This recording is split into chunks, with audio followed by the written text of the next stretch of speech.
Después de un accidente, perdí la memoria durante unos días. Mientras aún estaba en el hospital, mi esposo le susurró a alguien por teléfono: «Por fin soy libre, mi amor». Ella no recuerda nada, pero yo escuché todo. No lo entendí en ese momento. Ni siquiera recordaba quién era ese hombre en mi habitación. Pero horas después, todo cambió. Antes de continuar, asegúrate de dejar un like, decirme en los comentarios desde dónde estás escuchando y comparte esta historia. Es una historia fascinante. No sabía dónde estaba. No sabía quién era. Intenté mover los dedos. Respondieron. Intenté moverme. Mis labios secos se agrietaban como papel arrugado. Intenté recordar mi nombre. Nada. Era como intentar sostener agua en las manos. Cuanto más apretaba, más se escapaba entre mis dedos. Había fragmentos dispersos, colores sin contexto. El olor a lavanda unido a una imagen borrosa. La voz de una mujer cantando suavemente en una cocina iluminada por el sol. Una escalera de roble oscuro que subía hacia algo que no podía ver. Pero nada encajaba. Nada formaba una imagen completa. Yo era un rompecabezas esparcido por el suelo, y nadie sabía por qué pieza empezar. Entró una enfermera. Era joven, de unos 30 y tantos, con el cabello castaño recogido en un moño desordenado. Sus ojos marrones reflejaban el cansancio pesado de un turno doble. Llevaba el uniforme ligeramente arrugado y sostenía una carpeta contra el pecho. Sonrió al verme despierta. Una sonrisa profesional, entrenada.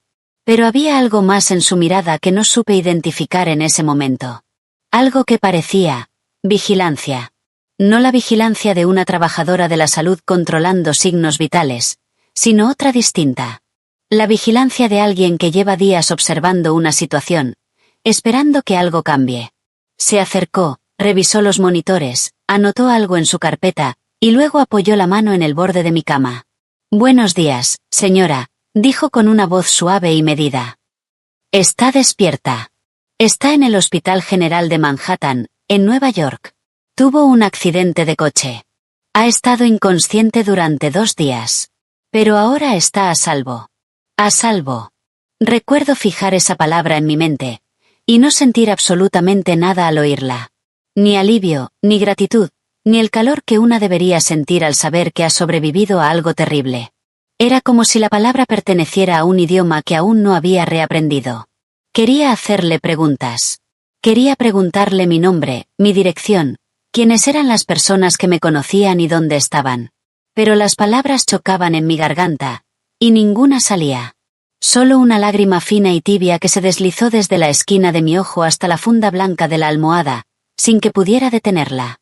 La enfermera tomó mi mano con suavidad y la sostuvo durante unos segundos, sin decir nada. Ese gesto simple, ese contacto humano en una habitación fría y extraña, fue lo primero real que sentí desde que abrí los ojos. Algo presente. Algo que me anclaba. Su nombre era Chloe, como supe después. Y ese gesto, que no le costó nada pero me lo dio todo, ya era la primera señal de quién era realmente. Entonces, la puerta se abrió. Un hombre entró. Tenía unos 60 años, el cabello gris cuidadosamente peinado. Llevaba un traje oscuro, caro, sin corbata. Sus zapatos de cuero pulido resonaban suavemente contra el suelo de linóleo. Su expresión intentaba parecer preocupada, pero algo no encajaba. Como un actor experimentado que conoce perfectamente sus líneas, pero cuyo cuerpo no termina de creer el papel que interpreta. Cruzó la habitación con pasos seguros. Los pasos de alguien que conoce el espacio, que tiene hábitos, que no necesita mirar para encontrar la silla. La acercó, se sentó frente a mí y tomó mi mano. Su mano estaba fría. Me miró con ojos oscuros y profundos, y dijo con una voz ligeramente quebrada con la dosis exacta. «Mi amor, estaba tan preocupado». Lo miré, y no sentí absolutamente nada. Ni reconocimiento. Ni calidez. Ni un solo recuerdo asociado a su rostro. Solo esa mano fría sobre la mía, y el aroma de un perfume caro que, por alguna razón que no entendía, me provocaba una ligera e inexplicable náusea. Sonreí con timidez, porque no sabía qué más hacer. Él sonrió también, pero sus ojos no sonreían. Sus ojos me evaluaban con una precisión fría y metódica, como un tasador examinando una propiedad antes de estimar su valor en el mercado. Se quedó durante unas horas. Habló poco. Preguntó si tenía dolor, si había comido, si el personal médico me trataba bien. Las preguntas correctas. Las de un esposo preocupado. Pero hechas de forma mecánica, como alguien marcando casillas en una lista invisible que ya había preparado antes de entrar. Antes de irse, dijo que tenía que hacer una llamada en el pasillo. Se levantó, abotonó su saco con cuidado meticuloso, y salió. La puerta no se cerró del todo. Y ese largo pasillo, con su suelo de linóleo y paredes color crema, transportaba el sonido con una claridad que nadie había previsto. Su voz llegó hasta mí. Baja, pero perfectamente nítida. Cortando el silencio del hospital. Por fin soy libre, mi amor. Ella no recuerda nada. Una pausa. No, no. Todo está bajo control. Es solo cuestión de tiempo. Otra pausa. Luego, una risa suave, íntima. La risa de alguien celebrando algo en privado. Mi corazón empezó a latir con violencia, pero no me moví. No abrí los ojos. No hice ni un solo sonido. Me quedé completamente quieta, con las palmas sobre las sábanas blancas, escuchando cómo sus pasos se alejaban por el pasillo. Pasos ligeros, casi alegres. Los pasos de alguien que cierra un capítulo que ya considera terminado. Me quedé sola en esa cama, en esa habitación blanca, en una ciudad que aún no reconocía, con un nombre que no sabía que era mío. Y lo supe. Con una certeza que me heló más que cualquier otra cosa. Estaba en peligro. Ese hombre estaba planeando algo. Y la única persona capaz de detenerlo, era una mujer en una cama de hospital, sin memoria, sin pasado accesible. Yo. Pero lo que aún no sabía esa noche, era que Chloe había visto algo. Algo que todavía no se atrevía a contarme. Y cuando finalmente lo hiciera, entendería que el peligro era mucho mayor que una simple traición. A la mañana siguiente, él regresó. Esta vez con flores. Rosas blancas. Pequeñas. Aún cerradas. Todavía frías de la floristería del vestíbulo. Las colocó en un jarrón junto a la ventana con un cuidado exagerado, ajustando los tallos uno por uno, como si fuera la tarea más importante del mundo. Lo observé en silencio desde la cama. A la luz del día, parecía diferente. Más seguro. Más cómodo en esa habitación que yo. Sabía dónde estaba el armario sin mirar. Conocía el nombre de la jefa de enfermería. Saludó al médico por su nombre al cruzarlo en el pasillo. Pertenecía a ese lugar de una forma en la que yo aún no podía pertenecer a nada. Acercó la silla, cruzó las piernas y dijo con esa voz tranquila, ligeramente condescendiente. Sé que es difícil. El médico ya me explicó todo. La amnesia puede durar días, semanas, a veces más, pero estoy aquí. Vamos a superar esto juntos. Lo miré. ¿Quién eres? Pregunté en voz baja. Él mostró una sonrisa. Una sonrisa calculada, con la cantidad justa de paciencia herida. La paciencia de un hombre que lleva mucho tiempo interpretando un papel que domina a la perfección.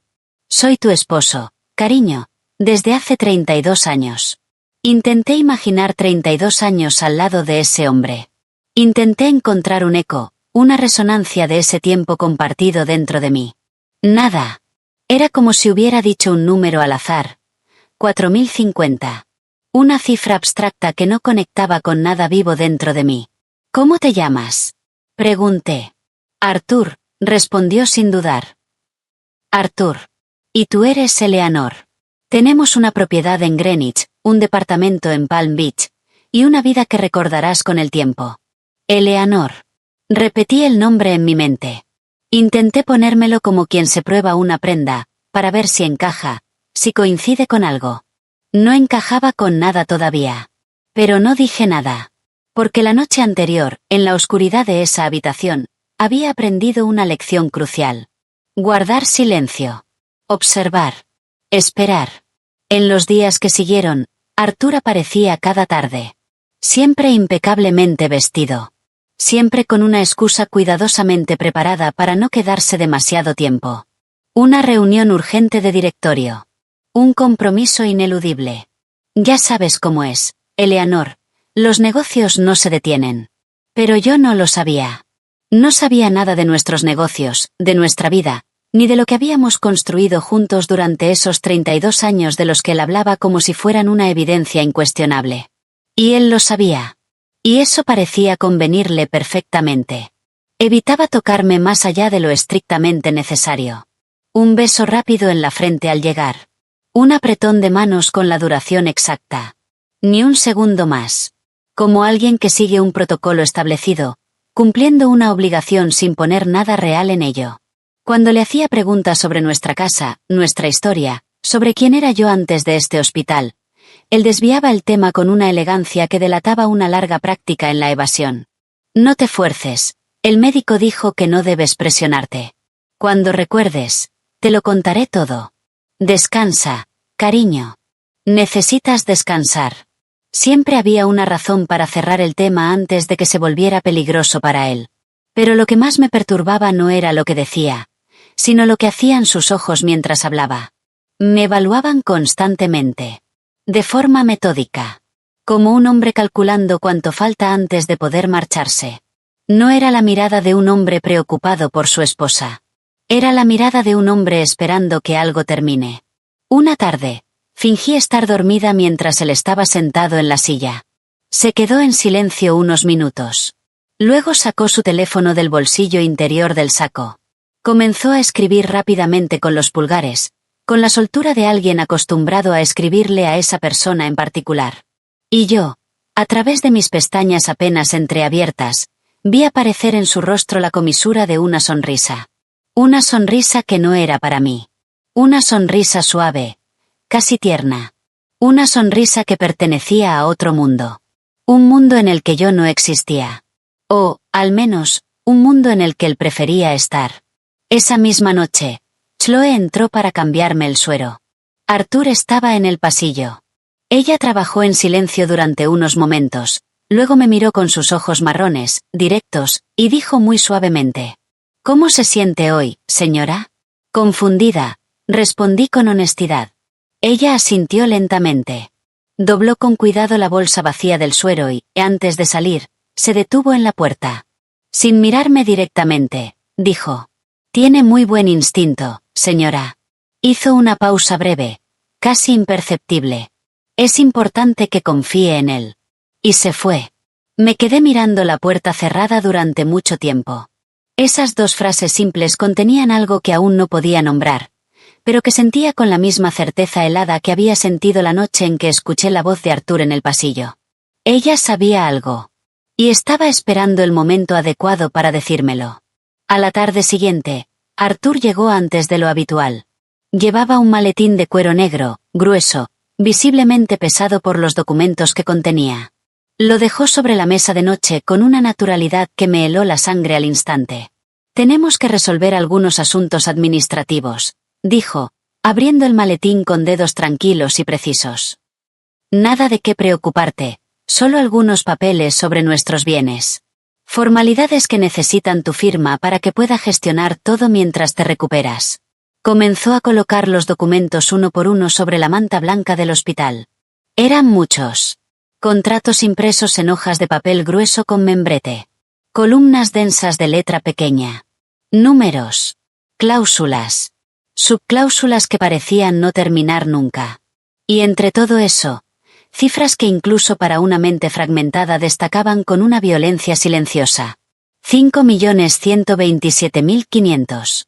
Transferencia de propiedad. Ático en Park Avenue. Disolución de participaciones empresariales. Sumas que representaban toda una vida de trabajo, extendida sobre una cama de hospital como si fueran simples formularios administrativos. Volveré mañana a las 3 en punto para recogerlos, dijo, dejando una pesada pluma Montblanc de oro junto a los papeles, con el cuidado preciso de alguien que ofrece una manzana envenenada. Se quedó unos minutos más. Habló del clima, del frío persistente de marzo en Nueva York, y mencionó que el médico estaba satisfecho con mi progreso. Luego se levantó, acomodó su saco con ese gesto característico que ya había aprendido a reconocer, me besó la frente, y se fue. El maletín se quedó. La pluma dorada se quedó. Y yo me quedé sola, mirando esos papeles esparcidos sobre la manta blanca, sintiendo con una claridad que la amnesia no había logrado borrar, que algo irreparable estaba a punto de ocurrir si no hacía algo. Fue en ese preciso momento cuando la puerta se abrió. Era Chloe. Entró, vio los documentos sobre la cama, vio la pluma dorada sobre ellos. Por una fracción de segundo, algo cruzó su rostro. No fue sorpresa. Fue reconocimiento. Como si hubiera estado esperando ese momento desde el principio. Como si todo lo que había observado desde que ingresé a ese hospital condujera exactamente a esto. A esta habitación, a estos papeles. Cerró la puerta detrás de ella, se acercó a la cama y se sentó en la silla. Ya no como una enfermera en servicio, sino como alguien que ha tomado una decisión. Y ha elegido un lado. Tomó mi mano entre las suyas. Señora, dijo en voz muy baja, mirándome directamente a los ojos. Por favor, no firme. Arthur se había ido satisfecho, convencido de que lo tenía todo bajo control. Pero esa noche, ocurrió algo que él jamás había anticipado.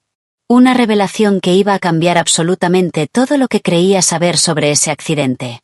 La miré sin moverme, sin hablar. Esas 3 palabras quedaron suspendidas en el aire de la habitación, como humo que se niega a disiparse. No firme.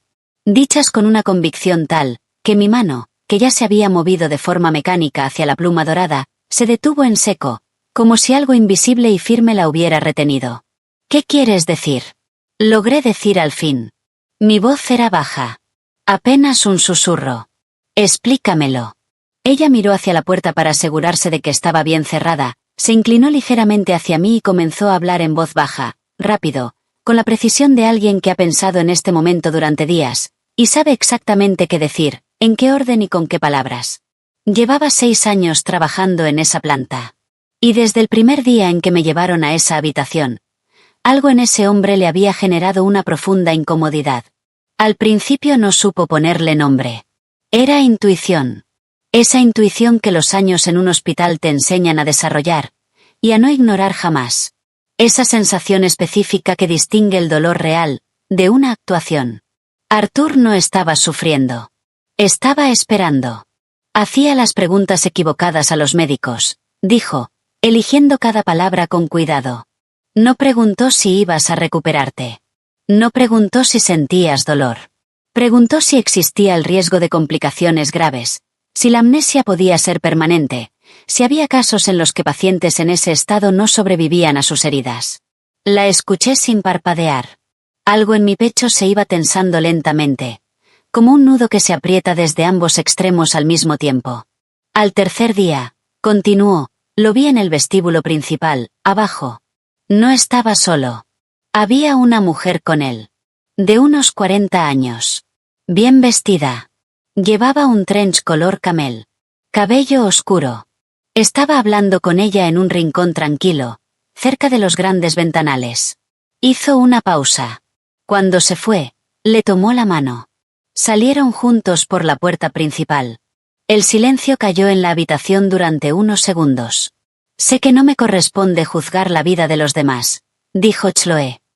Pero usted estaba en una cama de hospital, con tubos en el brazo, sin memoria, y él estaba abajo, tomándole la mano a otra mujer.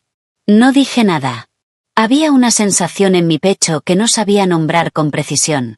No era celos, porque no recordaba haber amado a ese hombre. Era algo más primitivo. Más oscuro. La comprensión brutal de ser reemplazable. En los ojos de alguien que debería haber sido mi hogar. Yo no era una persona a la que amar. Era un obstáculo que eliminar. Hay algo más, dijo. Me contó que había escuchado, en 2 ocasiones distintas, fragmentos de conversaciones telefónicas que Arthur había tenido en el pasillo. Ese pasillo que yo misma había aprendido a temer. Palabras sobre transferencias urgentes. Plazos que debían cumplirse. Sobre dejar todo resuelto antes de que yo recordara algo. Sobre irse. Sobre dinero. Sobre propiedades e inversiones que había que mover. Sobre cómo todo era cuestión de días, no de semanas. ¿Irse a dónde? Pregunté. No lo sé, respondió. Pero había una urgencia en su voz, como si algo se estuviera consumiendo rápidamente, y no pudiera esperar mucho más. Miré los documentos esparcidos sobre la manta blanca. Todo encajó con una lógica fría, implacable. Mi memoria podía regresar en cualquier momento. Y un contrato firmado mientras yo estaba legalmente consciente. Tenía más peso que uno firmado cuando ni siquiera podía decir mi propio nombre. Él necesitaba mi firma ahora. Antes de que recordara. Antes de que entendiera exactamente qué estaba firmando. Entonces Chloe dijo lo más pesado, lo más frío de todo. Lo que había guardado para el final. Como se guarda el golpe más duro para el momento en que sabes que el otro puede soportarlo sin derrumbarse. Hace 2 días, dijo muy suavemente, vino la policía a la planta. 2 detectives de la policía de Nueva York. Hablaron con el médico a cargo, a puerta cerrada. Hizo una pausa. Están investigando tu accidente. Están investigando los frenos de tu coche. Tomó aire con suavidad. El informe forense preliminar mostró señales de manipulación intencional en las líneas de freno. La habitación pareció encogerse a mi alrededor.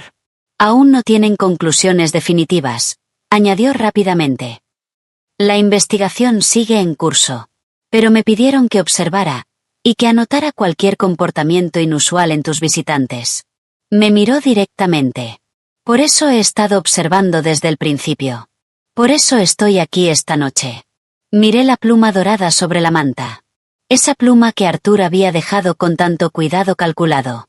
Esa pluma que era la última pieza de un plan elaborado mucho antes de este hospital, mucho antes de esta cama, mucho antes de que abriera los ojos sin saber quién era. Un plan construido en las sombras por un hombre que sonreía con la boca, mientras sus ojos calculaban fríamente el siguiente movimiento. Antes de continuar, suscríbete al canal si aún no lo has hecho y deja un like. Realmente ayuda a que puedas seguir. Respiré hondo, lentamente, y miré a Chloe. Hablé con una voz que no reconocí como mía. Más firme. Más fría. Más completa que cualquier cosa que hubiera salido de mí desde que desperté en esa habitación blanca. Chloe, necesito mi teléfono.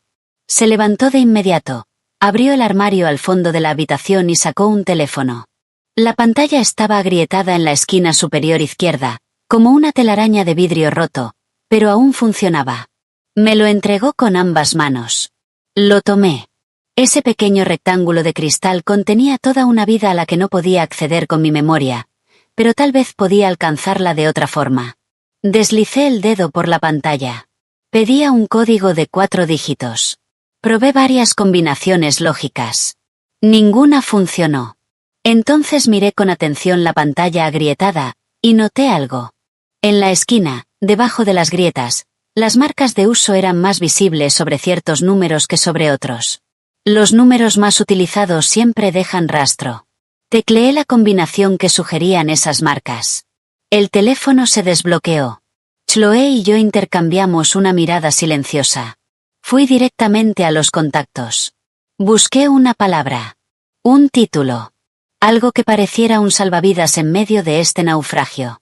Y entre 2 nombres que aún no reconocía, lo encontré. Robert Harrison. Legal. Llámalo, le dije a Chloe. Ahora. Tomó el teléfono. Eran casi las 10 de la noche. Presionó llamar. Sonó solo 2 veces. Una voz profunda, mayor, completamente despierta a pesar de la hora, respondió. Chloe explicó brevemente dónde estaba, quién era, y qué estaba ocurriendo. Hubo silencio al otro lado. No un silencio de sorpresa, sino el silencio de alguien que escucha, evalúa, y decide. Entonces esa voz dijo, con absoluta claridad y sin dudar. Estaré allí en 40 minutos. Llegó en 38. Un hombre de unos 70 años. Cabello completamente blanco. Gafas de montura negra gruesa. Un abrigo gris oscuro abotonado hasta arriba, a pesar del calor del hospital. Llevaba un maletín de cuero marrón oscuro, gastado en las asas, con esa belleza particular de los objetos que han sido usados todos los días durante décadas. Entró en la habitación, cerró la puerta sin hacer ruido, me vio en la cama, y algo en sus ojos, una mezcla precisa de alivio contenido y furia fría, me dijo con absoluta certeza que realmente me conocía. Que había una historia larga y sólida entre nosotros. Se acercó a la cama y tomó mi mano entre las suyas, grandes y cálidas. Dijo simplemente, con una voz que no necesitaba adornos para ser verdadera. Eleanor, estoy profundamente aliviado de que estés viva. Y por primera vez desde que había abierto los ojos en esa habitación blanca sin saber mi propio nombre. Sentí que alguien en ese lugar no estaba interpretando un papel. Tenía un teléfono con la pantalla rota, y un nombre en mis contactos en el que aún no sabía si podía confiar. Pero era todo lo que tenía. Y tendría que ser suficiente. Su nombre era Robert Harrison. 50 años ejerciendo la abogacía, me diría después, con la modestia tranquila de alguien que no ha necesitado demostrar nada a nadie en mucho tiempo. Dejó su maletín sobre la silla, se quitó el abrigo, y se acomodó junto a mi cama con la naturalidad de un hombre que ha pasado la mitad de su vida en habitaciones difíciles. Sentado junto a personas aterradas. Siendo quien mantiene la calma por ellas.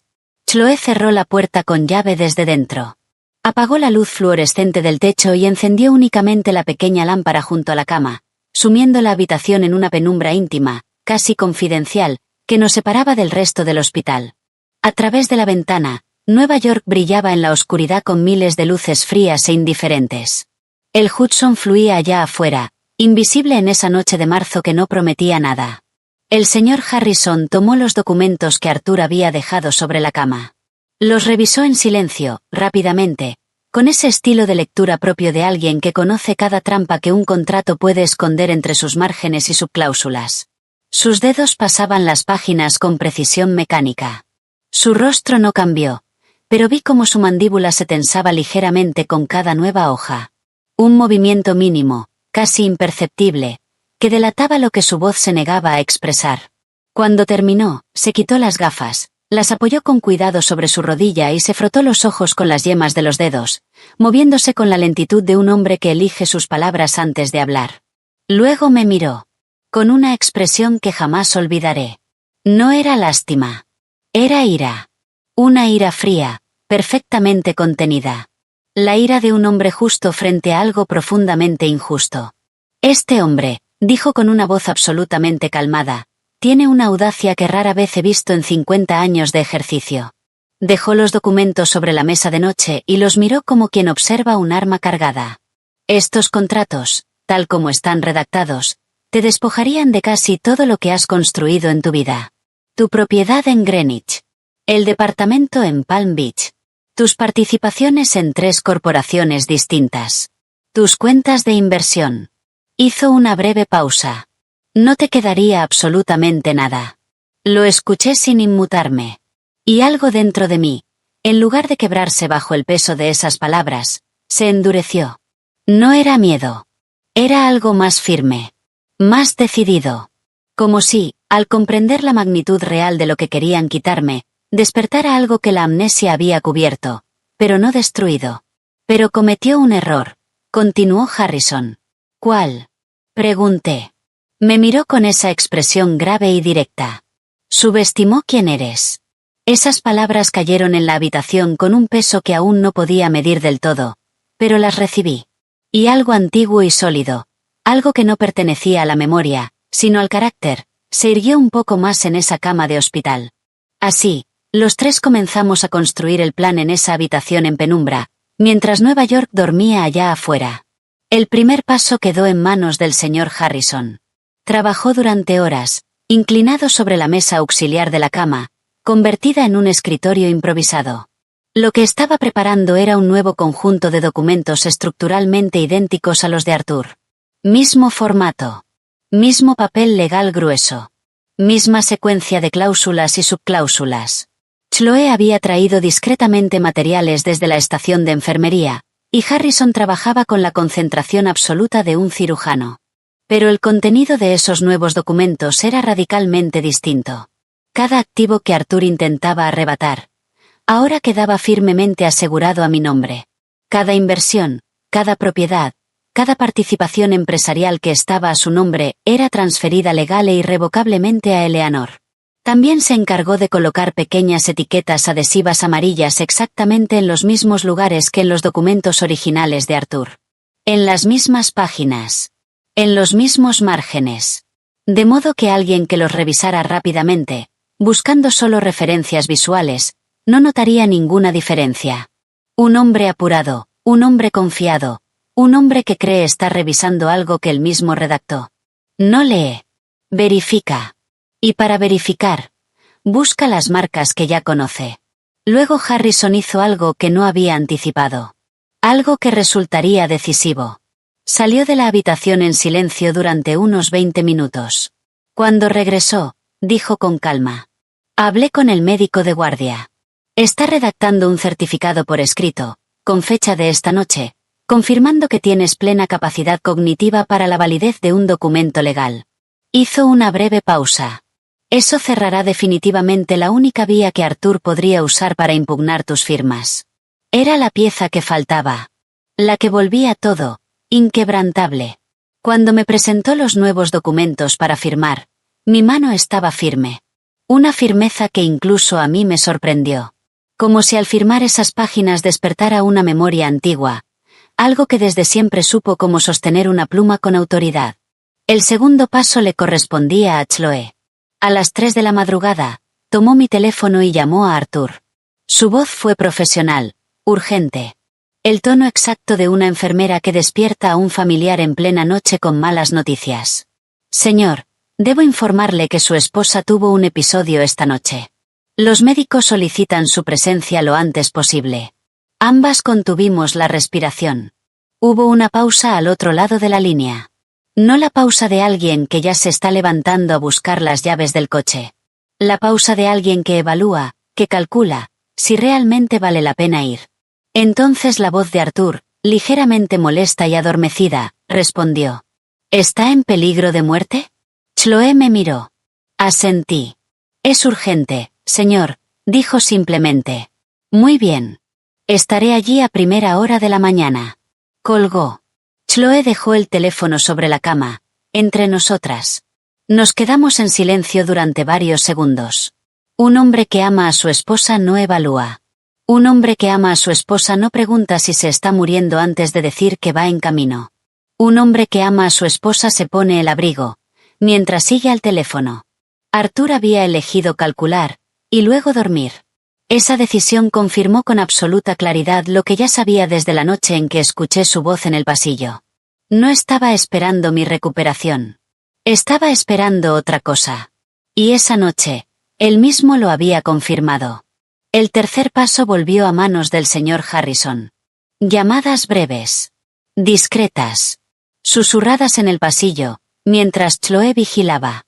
Voces que respondían de inmediato, a pesar de la hora. Yo aún no conocía a esas personas, pero ellas conocían mi nombre. Y conocían a Robert Harrison.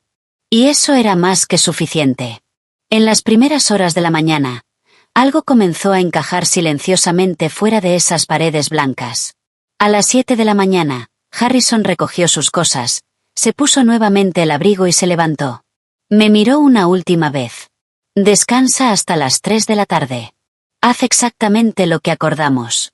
Ni una palabra más, ni una palabra menos. Déjalo creer, hasta el final, que ha ganado. ¿Y si nota algo en los documentos? Pregunté. No notará nada, respondió con una certeza tranquila. Un hombre convencido de que armó el tablero él mismo, no revisa las piezas. La arrogancia es el peor enemigo de la cautela. Abotonó su abrigo. Arthur entrará en esta habitación a las 3 de la tarde. Se sentirá victorioso, y cada paso que dé hacia esta cama será un paso más dentro de la trampa que él mismo ayudó a construir. Abrió la puerta, se detuvo un segundo en el umbral, sin girarse. Descansa, Eleanor. En unas horas, todo cambia. El plan estaba listo. Los documentos, preparados. Pero había un detalle que ninguno de nosotros había previsto. Un solo detalle, capaz de hacer que todo se derrumbara en segundos. Y llegaría, exactamente a las 3 de la tarde. No dormí realmente.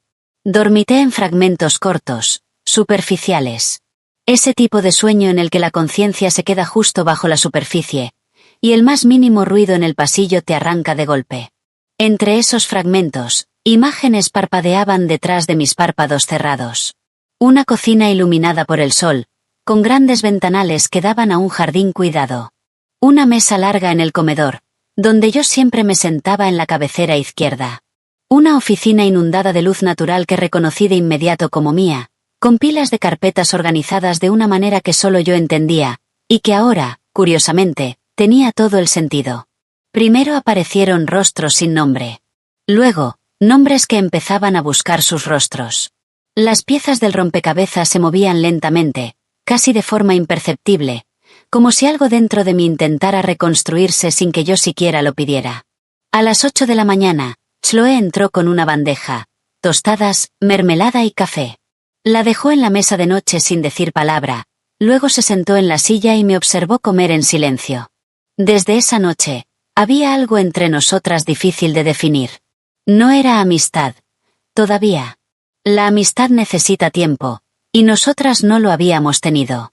Era algo más inmediato. Más visceral. La solidaridad de dos personas que han pasado una noche juntas construyendo algo en la oscuridad, y que ahora saben de lo que la otra es capaz cuando realmente importa. ¿Cómo te sientes?, preguntó finalmente. Lúcida, respondí.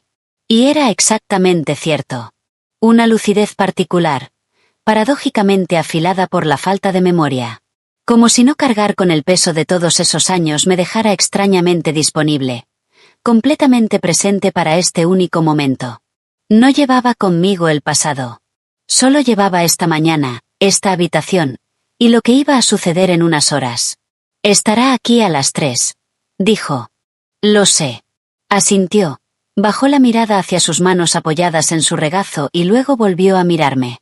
Señora, quiero que sepa algo. No estoy haciendo esto porque sea mi trabajo, ni porque alguien me lo haya pedido. Lo hago porque he visto cosas en ese pasillo desde que usted ingresó, que no podía ignorar. No podía simplemente seguir con mi turno como si nada pasara.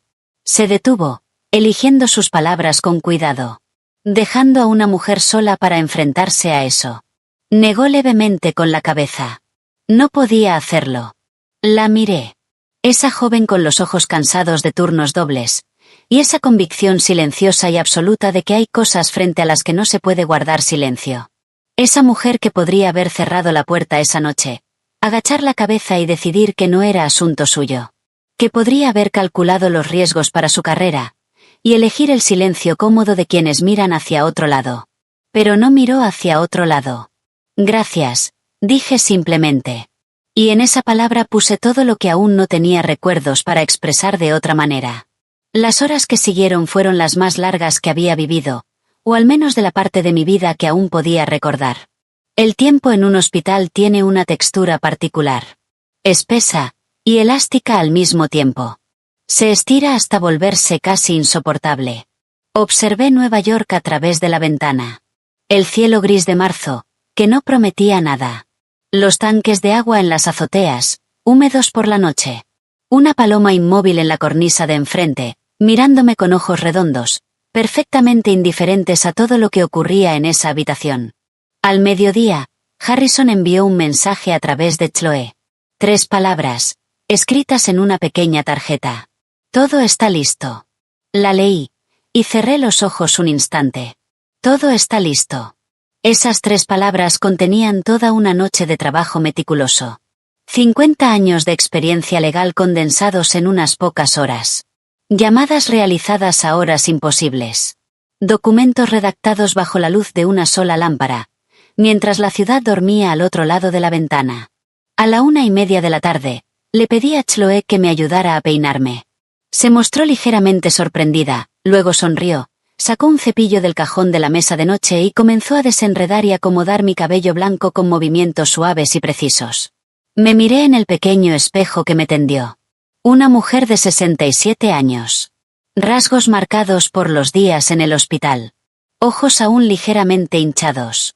Pero la mirada era distinta de la que esa mujer debía haber tenido en los primeros días, cuando despertó sin saber su propio nombre. Esta mirada era directa. Tranquila. Absolutamente firme. Reconocí algo en ella. Aún no sabía todo lo que había tenido que atravesar para tener esa mirada, pero sabía que había costado algo real. Y no iba a permitir que volviera a pertenecerle a nadie más. A las 2:45 de la tarde, los documentos estaban dispuestos sobre la mesa de noche, ordenados con precisión, con las pequeñas pestañas amarillas exactamente en los mismos lugares donde Arthur las había colocado el día anterior. La pluma dorada descansaba encima. Su pluma. La que había traído con tanto cuidado calculado, como si entregara el instrumento de una rendición largamente esperada. Chloe se posicionó en el pasillo con el pretexto de preparar un carro de medicación para la ronda de la tarde. Desde allí, podía ver tanto mi puerta como los ascensores. Habíamos acordado una señal simple. Si algo cambiaba, si Arthur llegaba acompañado, si algo no encajaba con el plan, golpearía 2 veces, rápido, en el marco de la puerta al pasar. No hubo señal. A las 3 de la tarde, escuché pasos en el pasillo. Pasos que ahora reconocía con una precisión que no habría creído posible unos días antes. Firmes. Seguros. Con ese leve alargamiento en la zancada de alguien que camina hacia algo que ya considera suyo. Los pasos de un hombre que ha calculado, planeado, esperado, y finalmente ha llegado al momento de la cosecha. Los pasos de un hombre que cree que ha ganado. La puerta se abrió. Arthur entró. El mismo traje oscuro. La misma postura recta, controlada. Pero esta vez no traía flores. Ya no hacían falta. Las flores eran para los días en los que el papel debía mantenerse, cuando todo tenía que parecer normal, preocupado, amoroso. Hoy venía simplemente a recoger lo que creía que ya era suyo. Me saludó con un leve gesto de cabeza. Sus ojos fueron directamente a la mesa de noche. Vio los documentos. Vio la pluma dorada sobre ellos. Y algo en sus hombros, una tensión que había estado cargando durante días, se liberó, apenas perceptible. «¿Firmaste?», dijo. No era una pregunta. Era una verificación. «Firmé», respondí. Se acercó a la mesa, tomó los documentos y los revisó rápidamente, buscando las pestañas amarillas, confirmando que las firmas estaban donde debían estar. Todo estaba ahí. Cada página. Cada inicial. Exactamente donde él esperaba. Soltó el aire. Un suspiro largo, casi imperceptible, puro alivio. Luego tomó la pluma dorada, y comenzó a firmar. Escuché pasos en el pasillo. Los reconocí. Era él. Y en ese preciso instante entendí que solo había una cosa que podía arruinarlo todo. Una sola. Si leía lo que estaba a punto de firmar. No leyó. Ni una línea. Ni un párrafo. Ni una cláusula. Ni uno solo de los números en negrita impresos en cada página. Pasaba las hojas con la absoluta confianza de alguien que sabe exactamente lo que está firmando, o cree saberlo. Su mano se movía de página en página con una fluidez casi elegante. La pluma dorada deslizándose sobre el papel con la seguridad característica de quien está acostumbrado a firmar cosas importantes sin necesidad de leerlas. Cada firma era limpia. Precisa. Idéntica a la anterior. La firma de un hombre acostumbrado a tener el control de todo a su alrededor.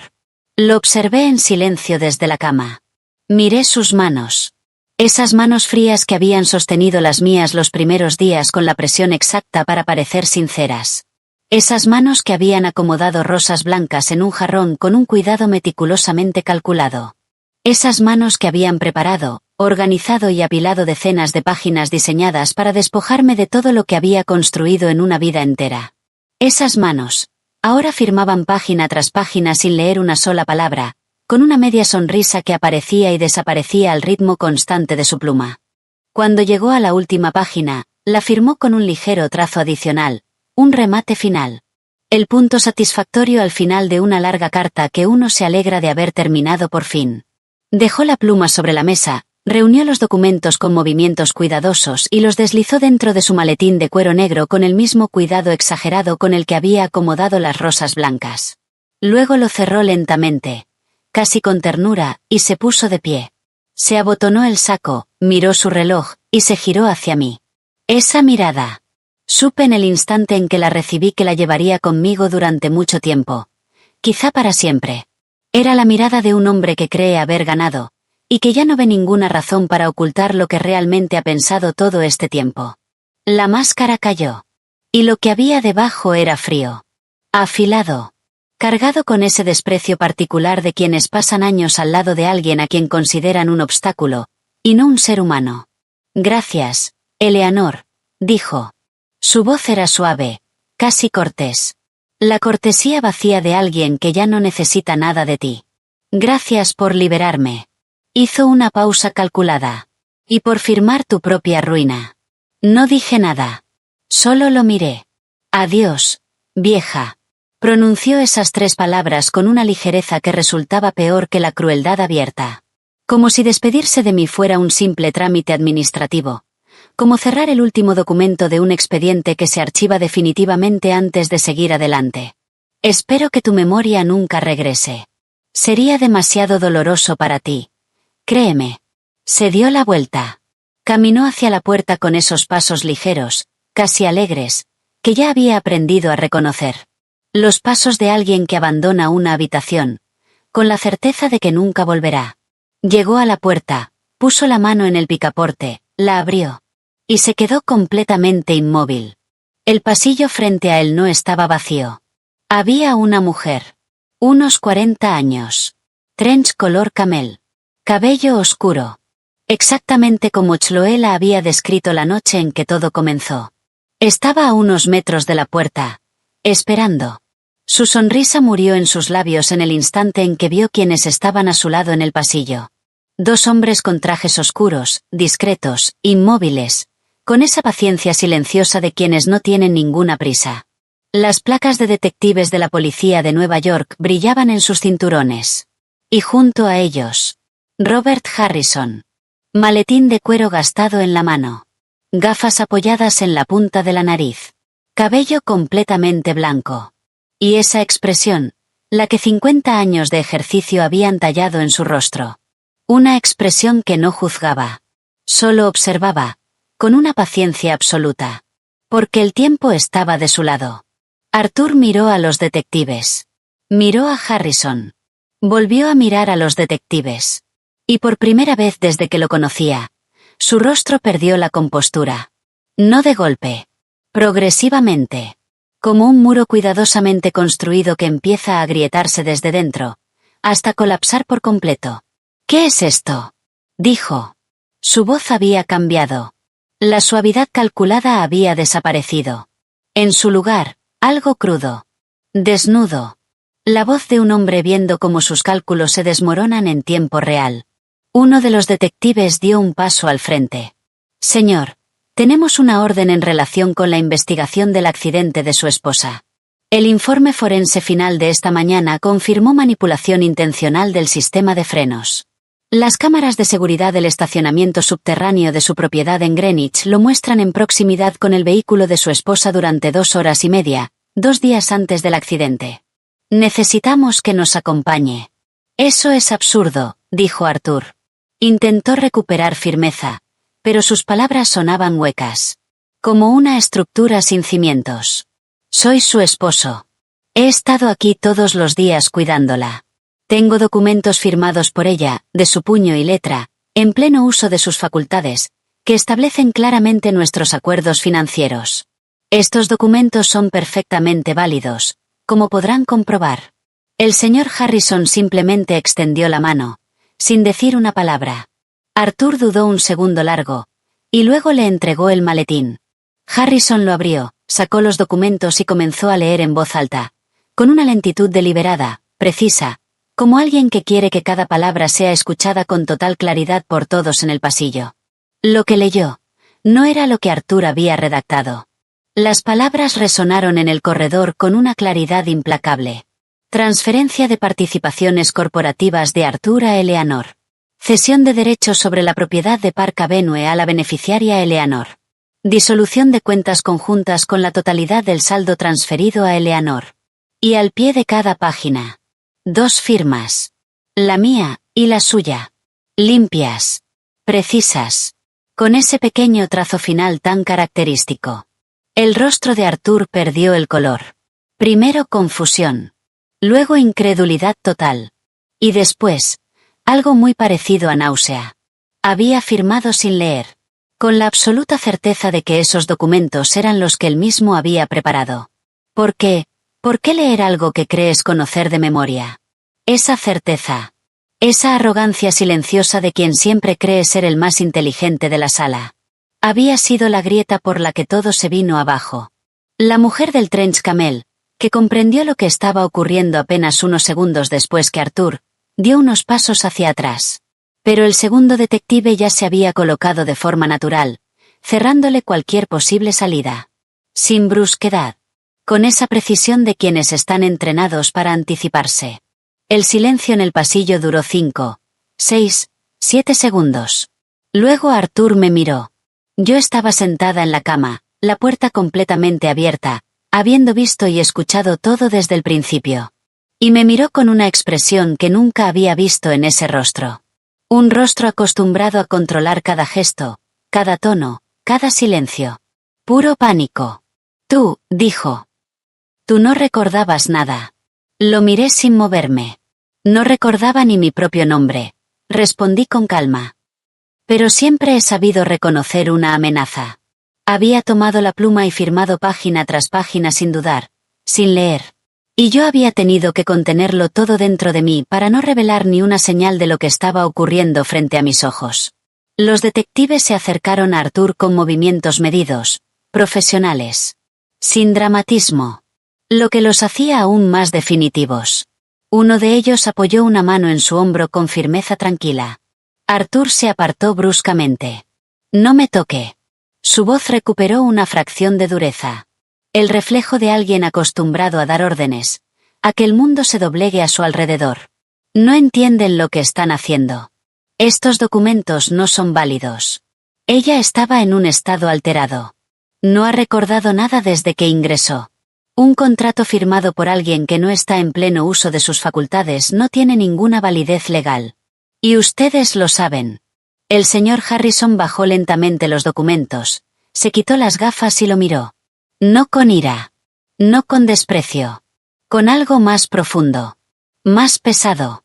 La tristeza específica de un hombre que ha pasado 50 años defendiendo personas, y ahora está frente a alguien que eligió destruir.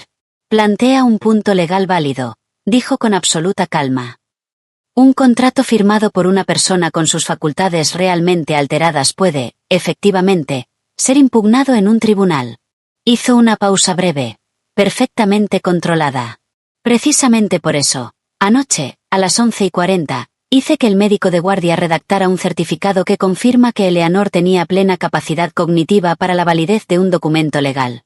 Guardó lentamente las gafas en el bolsillo del pecho. Ese certificado está fechado, firmado y registrado. Los documentos que ella firmó son completamente válidos, y los suyos también. Arthur abrió la boca, y la cerró. Algo cruzó por sus ojos con una rapidez que delataba el pánico interno. Una sucesión de salidas mentales que intentaba abrir, solo para encontrarlas cerrándose una tras otra con precisión irreversible. Se giró nuevamente hacia los detectives, intentando otra vía. El informe forense del vehículo. No pueden demostrar quién manipuló esos frenos, dijo Arthur. El garaje en Greenwich es accesible para el personal. Que mi coche estuviera cerca del suyo no prueba absolutamente nada. El primer detective sacó un papel del bolsillo de su chaqueta y lo consultó brevemente antes de responder. El informe forense final emitido esta mañana especifica que la modificación de la línea de frenos requirió herramientas específicas y un conocimiento técnico preciso de ese modelo de vehículo. Encontramos una herramienta que coincide con las marcas dejadas en el sistema de frenos dentro del maletero de su vehículo personal. Levantó la vista del documento. Además, su teléfono móvil registró señal en la torre más cercana al garaje subterráneo durante 2 horas y 22 minutos, 2 días antes del accidente. El pasillo quedó en completo silencio. Chloe estaba apoyada contra la pared, a unos metros, con los brazos cruzados. Sus ojos estaban fijos en Arthur con una expresión que no le había visto antes. No era odio. Era algo más frío, más estable. La satisfacción silenciosa de alguien que observó, actuó, y ahora veía cómo la realidad confirmaba exactamente lo que había sabido desde el principio. La mujer del trench camel no había dicho una sola palabra desde que bajó del ascensor. Ahora permanecía completamente inmóvil, con la mirada clavada en el suelo de linóleo, como si aún existiera la posibilidad de volverse invisible. El segundo detective se giró hacia ella. Señora, también va a tener que acompañarnos. Necesitaremos su declaración sobre sus comunicaciones con él durante las últimas semanas. Ella levantó la mirada, miró a Arthur, y en ese breve intercambio silencioso, algo pasó entre ellos. Algo que parecía una traición mutua. Ella había creído en algo, en una promesa, en un futuro. Y en ese momento, bajo las luces frías del hospital, estaba comprendiendo que todo aquello se había construido sobre mentiras. Asintió levemente. De acuerdo. Arthur hizo un último intento. Su voz cambió de nuevo, descendiendo un tono, buscando algo que sonara a razón, a pragmatismo, a una salida negociada. Escuchen. Claramente hay un malentendido enorme aquí. Estoy dispuesto a hablar, a aclarar las cosas, a encontrar una solución que satisfaga a todos. Estos documentos pueden anularse de mutuo acuerdo. Podemos volver al estado inicial. Estoy dispuesto a... Señor, interrumpió el detective, dando un paso hacia él. Su voz era neutra. Definitiva. Sin hostilidad, pero sin dejar espacio alguno para negociar. Puede salir caminando con nosotros voluntariamente, o podemos esposarlo aquí mismo. El destino es exactamente el mismo en ambos casos. La elección es completamente suya. Arthur me miró por última vez. No sé con certeza qué buscaba en esa mirada. Tal vez miedo. Tal vez una señal de debilidad que le permitiera creer que aún podía revertirlo todo. O tal vez solo una confirmación de algo que aún no podía aceptar. Había pasado suficiente tiempo en esa habitación evaluándome como para creer que me conocía. Que sabía exactamente hasta dónde podía llegar, y de qué era capaz. Había estado equivocado desde el primer día. Lo miré en silencio. Sin moverme. Sin hablar. Sosteniendo la calma que habíamos construido durante una larga noche de trabajo en la oscuridad. Una calma que no era indiferencia, sino determinación absoluta. Lo miré con los ojos de una mujer que estuvo a punto de perderlo todo. Y que había decidido, desde una cama de hospital, sin memoria y sin pasado accesible, no volver a permitir que nadie definiera su valor. Él apartó la mirada primero. Ese pequeño detalle, ese quiebre en su mirada antes que en la mía, en un pasillo de hospital. Valió cada firma, cada documento intercambiado, cada hora trabajando bajo la luz de una lámpara. Apartó la mirada porque ya no había nada que encontrar en mis ojos. Ninguna debilidad que explotar. Ninguna confusión que manipular. Los detectives se colocaron a ambos lados de él. Arthur caminó entre ellos por el pasillo, sin resistencia física, con los hombros ligeramente encorvados. Esa postura recta y segura que siempre había sido su sello, desaparecía centímetro a centímetro con cada paso que lo alejaba de mí. La mujer del trench camel siguió al segundo detective en silencio, sin mirar a nadie, con la vista fija en el suelo. El señor Harrison los observó hasta que llegaron a los ascensores. Luego se giró lentamente hacia mí, todavía en la cama, todavía en esa habitación blanca, y sonrió. Una sonrisa rara. Discreta. La sonrisa de alguien que no lo hace a menudo, pero cuando lo hace, es por una muy buena razón. Volvió a entrar en la habitación, dejó su maletín, se sentó en la silla con la lentitud medida de un hombre de 70 años que no había dormido en toda la noche, y dijo simplemente: «Por hoy, hemos terminado». «¿Solo por hoy?», pregunté. «El resto llevará tiempo», respondió. «La acusación formal, el proceso de pruebas, el juicio. Meses, quizá más». Juntó las manos sobre su regazo. «Pero lo más importante ya está hecho. No podrá volver a tocarte». Chloé entró. Se detuvo en el umbral, nos miró a ambos, y algo en su postura se relajó suavemente. Como un cable que ha estado demasiado tiempo en tensión, y finalmente se suelta. Miré a esas dos personas en mi habitación. Ese hombre mayor, con su maletín gastado, cargando 50 años de justicia con la misma naturalidad con la que respira. Esa mujer joven, con los ojos cansados, y esa convicción silenciosa e inquebrantable de que no se puede guardar silencio cuando realmente importa. Dos personas que eligieron, sin cálculos y sin garantías, no mirar hacia otro lado cuando era momento de enfrentar la realidad. Afuera, Nueva York seguía su curso. Los tanques de agua. El cielo gris de marzo. El río Hudson fluyendo con la magnífica indiferencia de aquello que existe desde hace demasiado tiempo como para verse afectado por los dramas humanos. Y dentro de esa habitación blanca, en el cuarto piso del Hospital General de Manhattan. Algo que había estado a punto de ser destruido seguía en pie. Arthur me miró por última vez antes de desaparecer por el pasillo. Y en esa mirada había algo que no esperaba. Algo que me inquietó más que el odio, más que el desprecio. Algo a lo que tardaría mucho tiempo en ponerle nombre. La memoria no volvió de golpe. Regresó como regresa la marea. En oleadas sucesivas. Cada una avanzando un poco más que la anterior. Cada una dejando al descubierto un poco más. Primero, imágenes aisladas, sin contexto. Una cocina iluminada por el sol, con grandes ventanales que daban a un jardín de rosas. Una mesa larga donde yo siempre me sentaba a la izquierda, nunca a la derecha. No recordaba por qué había comenzado ese hábito, pero estaba ahí, preciso, inamovible. Una oficina llena de luz natural que reconocí al instante como mía, con carpetas organizadas de una forma que solo yo entendía, y que ahora tenía todo el sentido. Luego llegaron las personas. Rostros sin nombre al principio. Siluetas orbitando una vida que estaba reconstruyendo lentamente. Después, los nombres encontraron sus rostros, uno por uno. Con esa satisfacción particular de las piezas de un rompecabezas encajando tras una larga búsqueda. Compañeros de trabajo. Viejos amigos que el tiempo había distanciado, pero no borrado. Una hermana, Margaret, que vivía en Chicago, y que, cuando la llamé un miércoles por la tarde desde mi habitación del hospital, lloró tanto al teléfono que tuve que pedirle con suavidad que se calmara, porque sus lágrimas estaban provocando las mías, y llorar aún hacía doler mis costillas. Luego llegaron los recuerdos de Arthur. No los recientes. No los peores. Los primeros. Un hombre distinto al que había entrado en mi habitación con sus rosas blancas cuidadosamente calculadas y su mirada evaluadora. Un hombre más joven. Más ligero. Que reía con facilidad. Que tenía la costumbre entrañable de bailar solo en la cocina los domingos por la mañana, cuando creía que yo no lo estaba mirando.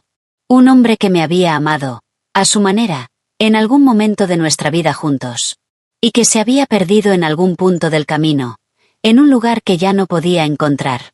Y esa parte de la memoria, extrañamente, fue la más difícil de atravesar. No la traición. No la frialdad. No la codicia metódica. No los frenos manipulados, ni los documentos, ni la mujer del trench camel. Lo más difícil fue recordar quién había sido antes de convertirse en lo que era. Y entender que ambas cosas eran ciertas al mismo tiempo. Que una misma persona puede ser ambas. Que la vida no se divide en etapas limpias, con límites claros y explicaciones satisfactorias. Algunas cosas quedan sin respuesta. Y hay que aprender a convivir con esa ausencia, sin permitir que te consuma.